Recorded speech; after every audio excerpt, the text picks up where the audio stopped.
নিজেদের মাধ্যমেই এক দালালকে ধরলাম বিদেশ যাওয়ার জন্য। অনেক রকমের নানান রকমের কাজের কথা বলছে। আপনাকে মূলত কোন কাজের কথা বলে নিয়ে আসছিল?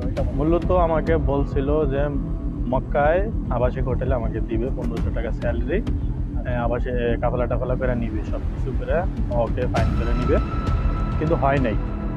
আনার পরে ফাইলে ফেলে রেখেছে, 3 মাস 4 মাস ফেলে রেখেছে, কোনো কাজকর্মের কোনো খবর নাই। তো ওখানেই ছিলাম ওইরকমভাবেই। এখানে বিশেষ করে যারা আপনার উলামায়ে কেরাম আছে এবং যারা হাফেজ আছে তাদেরকে মূলত কিন্তু দালালে একটা বিষয় কিন্তু উল্লেখ করে তাদেরকে বেশিরভাগ সময় নিয়ে আসে, সেটা হচ্ছে যে বলে যে মসজিদের দায়িত্ব দিবে, ইমামতির দায়িত্ব দিয়ে মসজিদের খেদমতের দায়িত্ব নিয়ে কিন্তু অনেক দালালে কিন্তু এই কথা বলে নিয়ে আসে। তো আপনাদেরকে আমি বলি, যারা উলামায়ে কেরাম আছেন, যারা যারা হাফেজ আছেন, যারা এই নিয়তে আসার চেষ্টা করতেছেন সৌদি আরবে, তাদেরকে আমি উদ্দেশ্য করে একটা কথাই বলবো, আপনারা কখনো কোনো জামে মসজিদে ইমামতি পাবেন না। সৌদি আরবের মধ্যে এটা হচ্ছে একদম যারা বাইরের দেশে তাদের জন্য এটা বৈধ না, বা তাদের জন্য এটা প্রযোজ্য না।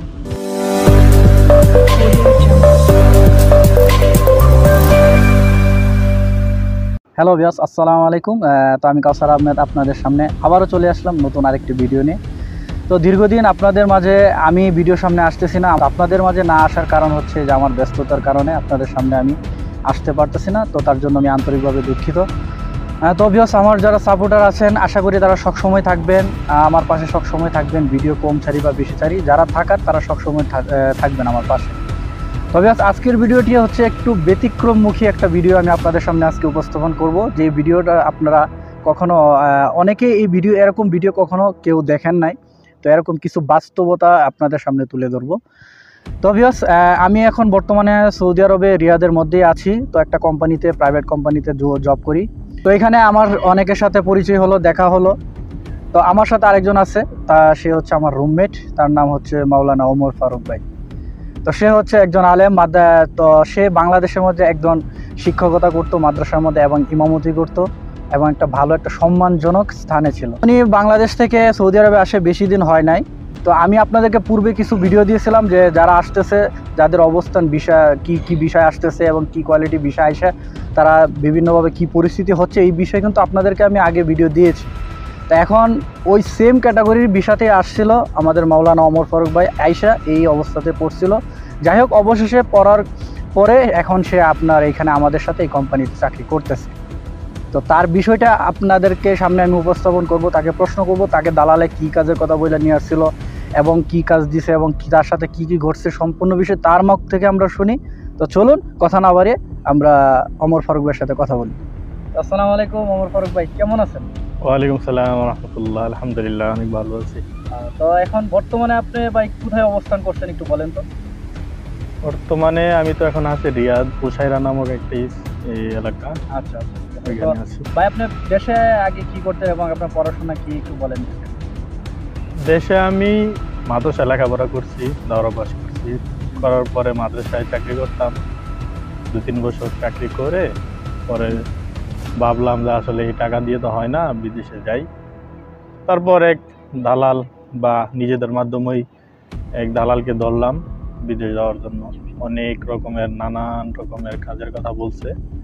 আপনাকে মূলত কোন কাজের কথা বলে নিয়ে আসছিল? এটা মূলত আমাকে বলছিল যে মক্কায় আবাসিক হোটেলে আমাকে দিবে 1500 টাকা স্যালারি, আবাসে কাফেলা টাফেলা করে নিবে, সব কিছু করে ওকে ফাইন করে নিবে, কিন্তু হয় নাই। আনার পরে ফাইলে ফেলে রেখেছে, 3 মাস 4 মাস ফেলে রেখেছে, কোনো কাজকর্মের কোনো খবর নাই। তো ওখানেই ছিলাম ওইরকমভাবেই। পরে আর কি করবো, যখন এরা কাজ মাছ দিতে পারে না, ধোঁকাবাজি করতে শুরু করলো, ফোন দিয়ে এখন ফোন টোন কিছুই ধরে না। আচ্ছা, রিয়াদে চলে আসছি আর কি, রিয়াদে চলে আসছি, এখানে আছি এখন। এখন আপনি বর্তমানে কোন কোম্পানিতে আছেন এবং কি কাজে নিয়োজিত? এখানে আসার পরে আবার অন্য এক দালালকে ধরছি, দালালকে আবার 2000 রিয়াল দিতে হয়েছে। ওই দালাল বলছে যে কাফেলা টাফেলা করে দিবে, এখানে আয়সা ধরা খাইলাম, কিন্তু আলহামদুলিল্লাহ একটা কাজ আল্লাহ ব্যবহার করাইছে, আল্লাহর রহমতে পাইছি। যে কোম্পানিতে কাজ করি এখন, কোম্পানির নাম হলো আলদাওয়া, কিন্তু অন্য কোম্পানিতে আমাদেরকে সাপ্লাইয়ের মাধ্যমে দেওয়া হয়েছে। ওই কোম্পানিতে বলছে কাফেলা করবে ইনশাআল্লাহ, বাকিটা আল্লাহ মালুম।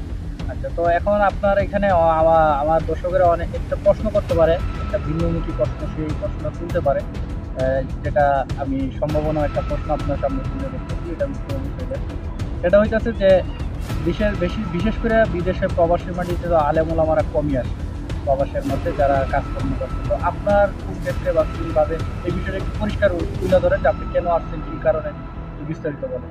কেন আসছি আসলে এখন মাদ্রাসার জগতে সবারই তো পরিবার থাকে, টাকা পয়সারও দরকার হয়। তো ওইটা ভেবেই যেহেতু মাদ্রাসার মধ্যে অত ইনকাম যেটুকু পাই এটা হয় না, চলে না, তাই ভাবলাম আর কি যে বিদেশ গিয়া যে একটু বেশি টাকা পয়সা যদি বেশি কামাইতে পারি তাহলে অন্তত পরিবারকে তো চালাইতে পারি। তো এখানে বিশেষ করে যারা আপনার উলামায়ে কেরাম আছে এবং যারা হাফেজ আছে তাদেরকে মূলত কিন্তু দালালে একটা বিষয় কিন্তু উল্লেখ করে তাদেরকে বেশিরভাগ সময় নিয়ে আসে, সেটা হচ্ছে যে বলে যে মসজিদের দায়িত্ব দিবে, ইমামতির দায়িত্ব দিয়ে মসজিদের খেদমতের দায়িত্ব নিয়ে কিন্তু অনেক দালাল কিন্তু এই কথা বলে নিয়ে আসে। তো আপনাদেরকে আমি বলি, যারা উলামায়ে কেরাম আছেন, যারা আপনার যারা হাফেজ আছেন, যারা এই নিয়তে আসার চেষ্টা করতেছেন সৌদি আরবে, তাদেরকে আমি উদ্দেশ্য করে একটা কথাই বলবো, আপনারা কখনো কোনো জামে মসজিদে ইমামতি পাবেন না সৌদি আরবের মধ্যে। এটা হচ্ছে একদম যারা বাইরের দেশে তাদের জন্য এটা বৈধ না বা তাদের জন্য এটা প্রযোজ্য না। শুধুমাত্র সৌদি নাগরিক যারা সৌদিয়ান তাদেরকেই এই জামে মসজিদে ইমামতি করার আপনার ফেসিলিটি দেওয়া হয়। এখন কথা হচ্ছে যে ইমামতি করতেছে আপনার বিভিন্ন দেশের মানুষ ইমামতি করতেছে কোথায়, সে হচ্ছে ছোটোখাটো কিছু আশেপাশে পাঞ্জাগানা আছে, এইগুলোর মধ্যে কিন্তু ইমামতি করতেছে। আর এইসব পাঞ্জাগানার বেতনও তো এরকম না আহামরি কিছু না, 500-600 টাকা বেতন, যেটাতে আপনার নিজেই চলতে আপনার হিমশিম খাওয়া একটা অবস্থা হয়ে যাবে। তো ওমর ফারুক ভাইয়ের কথা শুনলেন, আপনারা বিস্তারিত বুঝতে পারলেন, আর আমারও কথা শুনতে পারলেন যে সব কিছু। তো যাই হোক, এখন আপনারা সব কিছু চিন্তা ভাবনা করে বিবেচনা করে তারপরে আপনারা সৌদিতে আসার চেষ্টা করবেন। আর ওমর ফারুক ভাইয়ের মতো যারা আছেন আসার আগে আপনারা অবশ্যই 1000বার চিন্তা ভাবনা করবেন। তো সকলে ভালো থাকবেন, সুস্থ থাকবেন। আসসালামু আলাইকুম।